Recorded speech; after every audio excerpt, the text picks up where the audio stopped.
authentic in that conversation. We're going to talk about them very candidly, and we're going to use those words as we talk about them. We're not going to shy away from it. Nigga and bitch.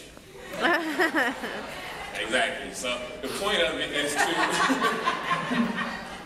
the point of it is to, not shy away from it because, it's out there. Our kids are hearing it, and so we want to kind of get a grasp on, where this thing is going and how we might be able to handle it. So, the questions that I came up with are not shying away from some serious issues. So I will start off with this one. How influential, and this is to anybody in the panel can jump in and jump into this one. How influential are the lyrics in music today, specifically related to hip-hop and R&B? Do you feel the saturation of sex and drugs and violence and materialism that's within the lyrics of today's music has a significant impact on kids and young adults as they're growing up in their minds and forming today? But definitely, words definitely do impact as to what is going on, definitely in our communities today, especially from when you look at the artists that are out today, as to what they're speaking, and it definitely hits home in many different generations. I think most black folks scared of white folks, and they want to admit that America is going to hell in general. TV sucks, radio sucks, woo! Video games suck, and we blame music because we're afraid to talk about anybody else or hold anybody else accountable. The way that black people feel about themselves, even the reason why we call ourselves nigga is because the slave master called us nigga, and we looked at that as a word of power. Yeah. So I just get so tired of us attacking these children for them being a direct mirror and a direct reflection of what we do.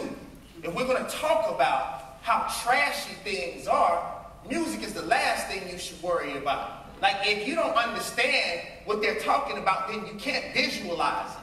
But you can visualize TV all the time. And TV is terrible. I think reality TV shows are 10 times worse than music. But I do music, so in me saying that, like, come on, man. I get so tired. I remember fighting for our First Amendment rights on Capitol Hill because of Don Imus. Don Imus called our black women some nappy-head hoes, and then he turned around and said, well, rappers say it, and they forgot about Don Imus because he was a white male, and they totally shifted to rap when rap had nothing to do with him calling our women nappy-head hoes. So in me saying that, I want us to start being brave. If we're going to talk about niggas and bitches and all of these types of things, let's talk about where the true problems come from. It doesn't stem from Africans who came over here in slavery. It came from a much bigger problem.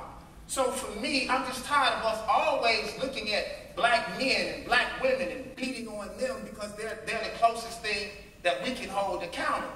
Like, if we're going to talk about these words and these problems, let's talk about the real enemy and the real problem. Which is, let me follow up on that. What is the real enemy in your eyes? What is the real problem? Where does this stem from, and how do we attack it? All white men. Okay, so. And I'm not saying that black people shouldn't be held responsible, but anybody that follows me know that I say this all the time. You can't hold black people accountable for something they don't know why they do. I always talk about the central processing unit of a computer. The central processing unit of a computer was based on the human brain. Okay, so if that is the case, and our brain is like the central processing unit, when Africans came over here, they were not niggas.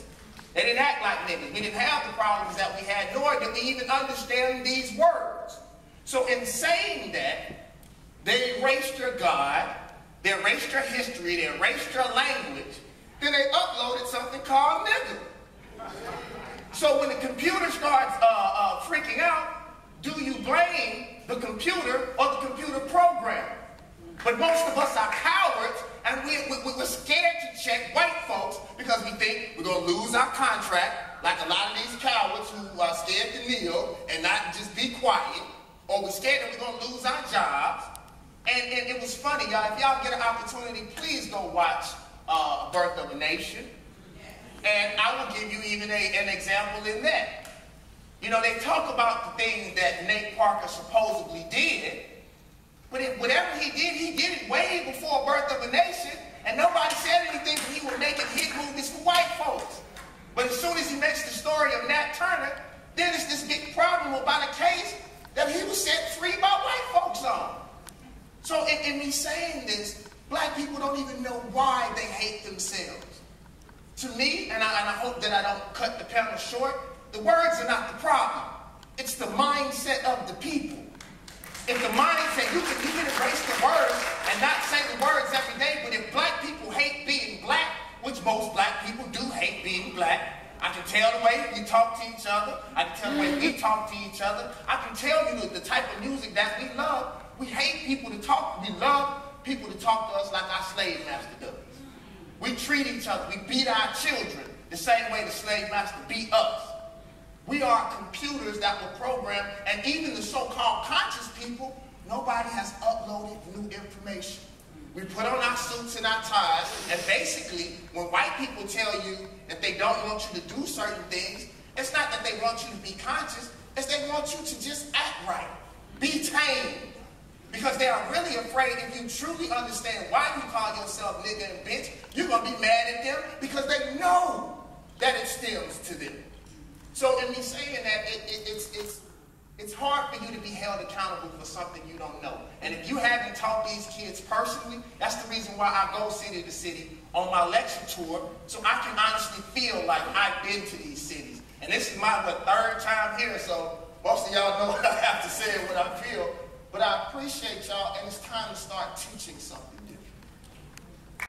I guess I'm more aware, more cognizant of the stream of negativity towards women, and it's. I think all through my, childhood and growing up, it was always there. I think it has gotten progressively worse, but I think I'm aware of it more now too. Raising a daughter, so. I want to ask, the panel, in relation to that, when you hear, females refer to each other as bitches, that's my bitch, or men refer to them as bitches and hoes and all this type of thing, how do you feel about that? Did your parents use those type of words? Did your family use those type of words? Are people learning that from that environment, from their family, from their upbringing, from their friends? I know it's a lot of social circles that have this influence. Just where do you think that comes from, and how you think we can combat that? I would definitely, from my experience with it, definitely didn't happen in my parents' household. From me growing up, listening to NWA, it definitely was on my headphones. So anything cussing or anything like that, it was in my headphones, man. You were not playing that out loud at all. We got you on this side right here. It's the hood side over here, we'll say it. But to be totally honest, when we were growing up, we couldn't say it in the house. Read between the lines. We couldn't say it in the house. And it was not tolerated in the household. And I know that my parents listened to Dolomite. Some of y'all know about the signifying monkey. or at least heard of it. And they listened to Red Fox.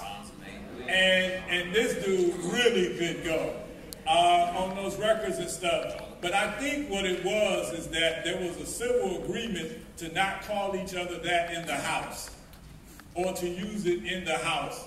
Because as far as using those words, my parents didn't use them. They used everything else that was in the swear dictionary. Oh, my mother could cuss. I know none of y'all mamas ever cussed, but my mother could cuss. She wake up in the morning cussing. But I never heard that word. I guess it was something they brought from down south that I guess it was held back. Because my parents were sharecroppers and actually picked cotton. So for them, they were touchy about a lot of things. And I think it was generational. Now, did they cuss? Oh, yeah. Heard a lot of it. But the B word wasn't one that I heard a lot. It doesn't mean that it wasn't used when I was outside. It doesn't mean it wasn't used at the school. Because I saw some really good fights. in elementary and junior high from somebody calling somebody that. That was actually, I think, trumped your mama sometime. You would say those two things and it was on and popping. But I think what has happened is that in our society that we expose, I think the goal of what they were trying to do might be an antiquated or venerated point. They didn't want to expose children to some things too quick. And as a result of that, they shielded us from it. And as a parent, you know your kids hear this stuff. You just don't want them to hear it from you. And so they can come back and eventually try to use it against you. I really think is happening in our society is that people no longer vet things before they expose their children to it. Children are sometimes exposed to things too quick. Teach me, it is important to not use words to cut other women down, because you are stopping, you might be stealing someone's personhood, their womanhood, their identity. And I never did. I never used the B word whenever I addressed another woman. I always wanted to listen to people's stories. I even do that now. My passion in teaching, I allow my students to tell their stories. Because in obscurity, when you live in obscurity as a person, if you're not a celebrity on TV, all of a sudden your story is negated and it's unimportant in our society sometimes. It seems like that's how it feels. But in reality, your story starts from when you are a child. Your identity starts from when you are a child. And the value system that you are raised in will allow you to actualize your personhood or not. And so I'm always of that mindset that as a mother of two young girls, to allow them, to pour into them, as David Banner says, his mom and his parents poured love into him. I'm always about get your kids into things where they are going to be poured into. And be able to be conscious of the things that might strip them of their identity and strip them of their dignity and strip them of their ability to actualize their personhood. And it starts from what they listen to and what they consume as young children, and it manifests itself in various ways as adults.